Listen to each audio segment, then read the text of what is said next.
It does not have to be a new year, a new you. It just has to be a healthier you in the new year, you guys. Make sure you check down below in the description box where you can find the links to TLC products, including the ISOT, the NutriBurst, the Life Drops, the Resolution Drops. There's just so many things there to help you in burning fat and staying healthy. There's even the new Immune Tea, which I'm going to order. So I can't wait to try that. And I hope they get the sea moss back. But I do love the sea moss from Mint and Ocean. I'm sorry, it's supposed to be a commercial. Yes, okay? Get those TLC products from me, and do not forget that my biggest life change has been through Kiara LASHAE, Team LASHAE, ifyoucanmove.com. You guys get cute little outfits from Peja and Amari. You also check out Just Move supplements because she is helping us with the energy. Okay, this is the energy supplement. Love it. Okay, just got my protein. Gonna get me some after I work out. So yeah, y'all, down below in the description box, support. So you guys are always asking me where I get my glasses from. So I thought I would finally give y'all a real little ad, okay? Firmware, I can't see, bitch. Okay, I'm just playing. I'm just joking. Okay, so these are my new Firmware glasses here. Super cute, right? They are prescription because I'm like totally blind. They're actually like the blue version to my pink ones that I have that you guys see all the time. And I got these matte ones that I think are really dope. And I felt like they would go good with the fact that I no longer have hair. You know what I'm saying? But either way, you guys can use my link and give me credit. And get you some glasses from Firmware. Come on in. Sorry, y'all know I'm weird. Whatever. Hey everybody, what's up? It's your girl Bondi Blue. So let's go ahead. Hey everybody, what's up? It's your girl Bondi Blue. Okay, follow me on Instagram and let's get into the video, right? Hey everybody, what's up? It's your girl Bondi Blue, and I am back for another Love After Lockup review, y'all. It was a lot, but it was good. So let's go ahead and get into it, shall we? Oh, don't forget, y'all know I'm trying to get to 100K. Please subscribe to my channel if you have not subscribed to my channel. Share with your people if you know they like these shows. Any of the shows I review: Love After Lockup, Bell Collective, Growing Up Hip Hop Atlanta, This Is Us, All American, Loving Hip Hop, all the Real Housewives that had black people on them, with the exception of Beverly Hills. I never got into it. But you know, Queen Sugar, I'm here for you. You know what I'm saying? Like, I'm reviewing everything. There's something for everyone. Tell them come watch me. So, Love After Lockup. So, let's start off with John and Kristiana, shall we? So Kristiana meets John's 3 kids this episode. Oh yes, he has 3 children also living with him. I didn't know. No, I think it's 2 of them that lives with them. I'm not sure, but they all seem like teenagers.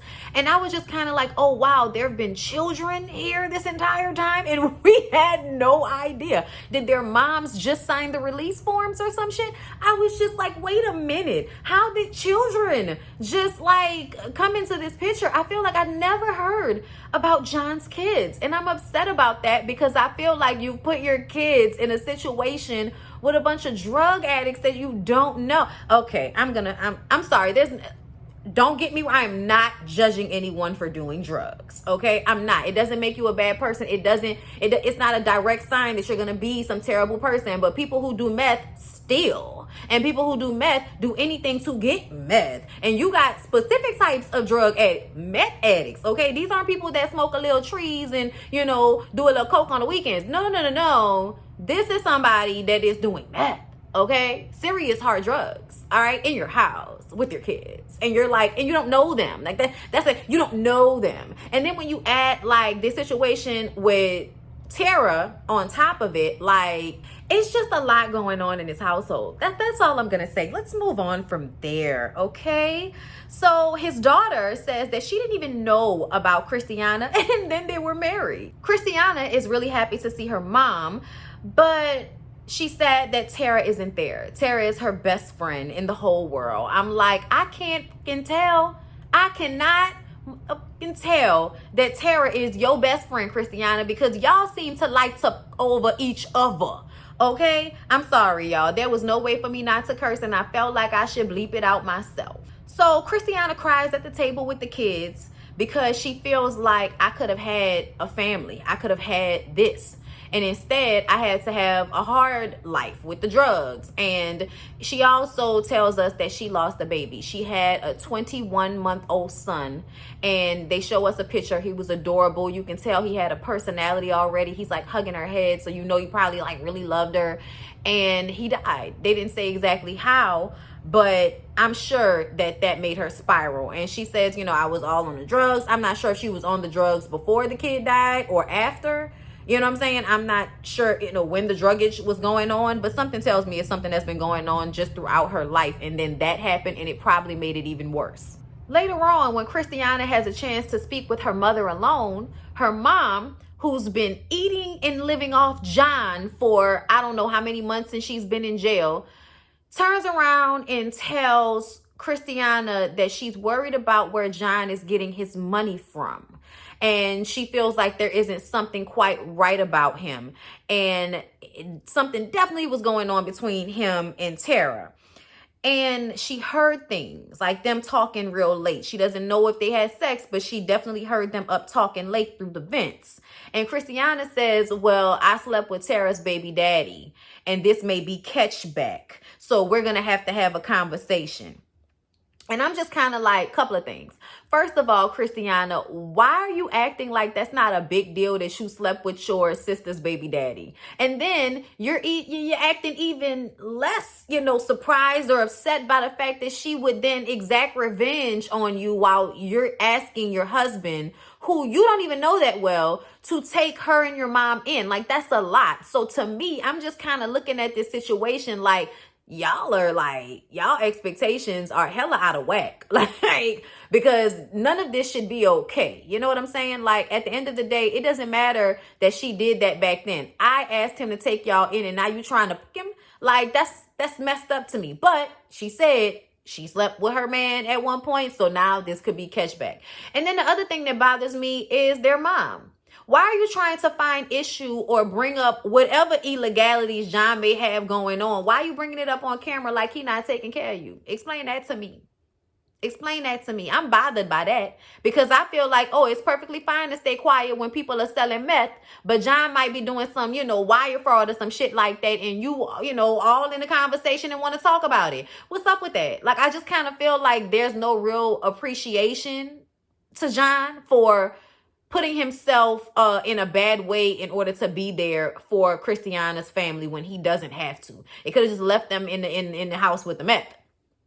Okay, so yeah, I just feel like, you know, it just seems mad unappreciative. Let's move on. So Lacey, John, and Shane. Okay, so John is writing Lacey a letter to like let her go. He says he's done with it because she called the cops on him, and now he realizes that she's toxic. And I'm just kind of like, oh my god, you both are toxic and you've been toxic, and this is not the first time that you guys have been toxic, which is why I'm like totally annoyed with the fact that now you're realizing that she's toxic. Like, oh my god. Meanwhile, Shane is waiting on Lacey like hand and foot. This is so sweet, baby. Oh my god, I love Shane. He's just so sweet. He's really been stepping up, you know. He brought her some really nice lilies, you guys, okay? And those are great because they're not just pretty, they smell amazing, okay? So he's bringing her ambiance. It means a lot. She's pregnant, you know, he's asking her if she needs anything. She needs some pineapples, like whatever. He's still worried about John showing up to their house. And we thought that that might be what was going on because John met up with his homeboy for ice cream because apparently the ice cream, you know, kind of helps him center himself, which I can understand. He was a dope addict and dope addicts kind of like sweet things from what I understand. Like, it's something about the heroin where it like makes you really like sugar and chocolate and stuff like that. It kind of creates the same feeling in your body, I think, or something like that. That's from what I heard. I could be wrong, y'all. Don't quote me. But he basically says that, you know, Lacey took everything from him. And I'm just kind of like, are you over it or are you not over it? Are we writing letters to get past it or are we not past it? Is he gonna drop the letter off? Because I feel like they keep, you know, making us think there's gonna be a confrontation at some point between Shane and John. Okay, so I don't know, but I just kind of really hope that Lacey doesn't go back to fucking John. Like, please leave it alone. Let it go, please. Let it go. For all our sakes, please let it go. So y'all, Michael and Sarah. Michael has decided without conversation that he is going to see his mom, which is in another state, I believe. So he's going to go see his mom and his family. And Sarah comes into the room while he's packing up his bag. And she's like, so you weren't going to say nothing? Like, what if I was dependent on you to watch the kids? Like, I'm not trying to argue with you. And the fact that you always have to like walk on eggshells to have a conversation with somebody when they doing something that they know they probably shouldn't be doing. Like, why would you decide to leave without talking to her when y'all supposed to be doing this co-parenting situation? Like, it's a lack of responsibility for the kid that you can just get up and leave with, you know what I'm saying? Like, with no real responsibility to the kid because Sarah's going to take care of the kid. So I don't even have to worry about it. I can just get up and leave at any moment. Like, that's a problem. You know what I'm saying? Like, that's not, I'm sorry, that's not a father. That's not a daddy.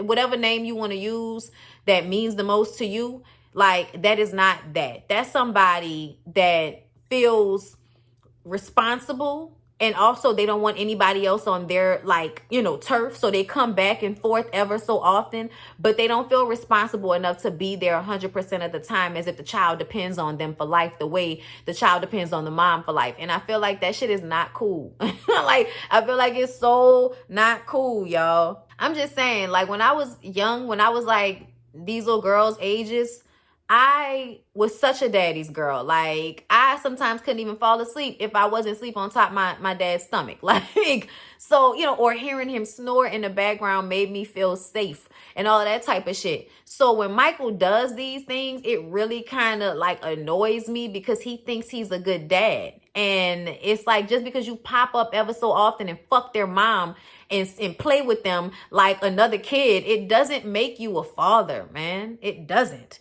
But he is leaving, and we all know what's going to happen. He going to go run and be with some bitch. It ain't just about going to see his people. It's about some bitch. So Sarah, knowing how this usually goes, now has said, okay, he's gone, so I'm going to go and call Malcolm. I was like, don't call Malcolm now that he gone. Like, it just kind of seemed messed up. Like, if you were going to be with Malcolm, be with Malcolm. Don't allow Michael to come in and dictate how shit is going between you and Malcolm. And Malcolm was open to talking to her because he feels like she has a lot of explaining to do.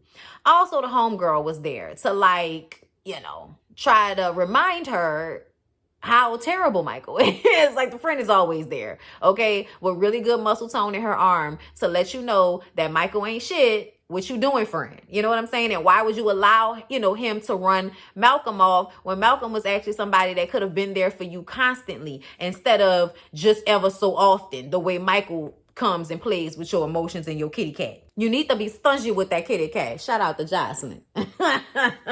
So y'all, let's move on to Amber and Puppy. So Amber's old man is about to get out of prison, and she wants him to make sure that he has his shit together before he does it. Y'all, Amber is always on bullshit.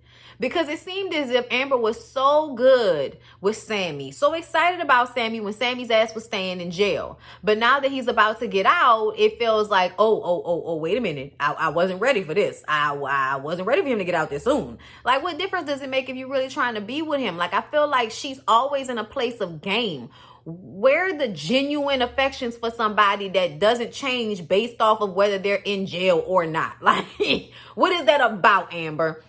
You can just be single and date people if that's what you really want to do. Like, you can have your little smash buddy, but you do not have to be in relationships with people that you really don't want to be in. And that's what it seems like to me. It seems as if she don't really want to be with Puppy, but she uses Puppy. I don't think she really wants to be with the Sammy dude either, but there's something that she's getting out of that interaction, and I'm not sure exactly what it is, because she's not happy he's about to get out of prison. And she absolutely does not want a Puppy Sammy running. And that's the other thing. See, if Sammy gets out, then he's going to come and won't grab onto his woman in front of Puppy. And Puppy going to feel some type of way. And Puppy going to be like, girl, get your ass out of my mama house.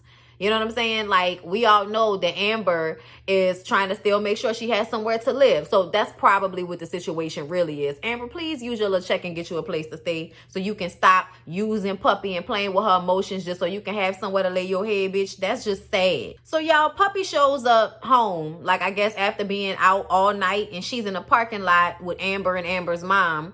And Amber's mom is leaving and Amber has to go to work. But Puppy also has to go to work. But because she got there later than she was supposed to, now she gonna make Amber late. So she's like, all right, fine, I'll just walk. And Amber's like, bitch, I'm not about to make you walk. Get in the car, bruh. You know what I'm saying? But it's just like the aggravation of having to basically be the responsible party amongst your mom and, you know, your smash buddy, whatever. I don't know. So y'all, moving on, because I'm over Amber and Puppy. Like, it's just exhausting. It's always game. Chevelle and Kweilyn. So Chevelle and Kweilyn are already planning the wedding, you guys. I'm like, oh, word, y'all planning the wedding already? She wants to be married in 30 days. I'm like, what is the rush? Like, what is the rush? He's gonna cheat on you whenever he decides to cheat on you anyway, Chevelle. It doesn't matter whether you're engaged or married, sis. I promise. Okay? But Kweilyn calls his mom to tell his mom. Of course, his mom is not happy about this at all. She was like, I thought y'all broke up. You know what I'm saying? Like, oh my God. Did she trick you into marrying her? Did she make you? Like, I was just kind of like, I'm really annoyed that is your viewpoint. That's the way you come in at this situation, Kweilyn mama. Because it takes all the responsibility away from your son. Like a woman can force him to do something. Like you couldn't force him to stay his ass out of trouble, and you his mom. So why do you think that Chevelle can force him to do anything? Just very bothersome to me to hear that type of shit.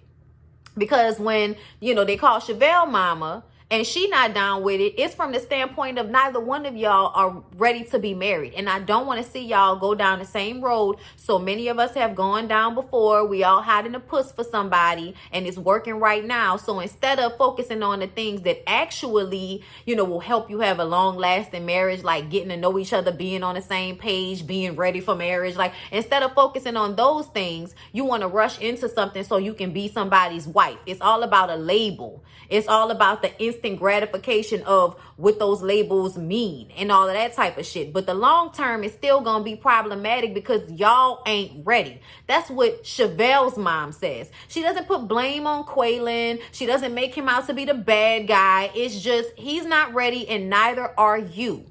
Period. And I appreciated that. Why does Chevelle have to be the bad guy? I mean, Chevelle had a little attitude with his mom, but I wasn't even mad at her about it. Like, get the fuck out of here. But yeah, y'all, that was Love After Lockup. Please don't forget to like, comment, and subscribe to my channel. And check out TLC Products and Team LASHAE, Peja and Amari. Get you some cute little firmware glasses, okay? Listen, use all my links down below. I appreciate y'all and y'all support, becoming Patreons, becoming members, being in my Discord. I love y'all. I'll see y'all in the next one. Mwah.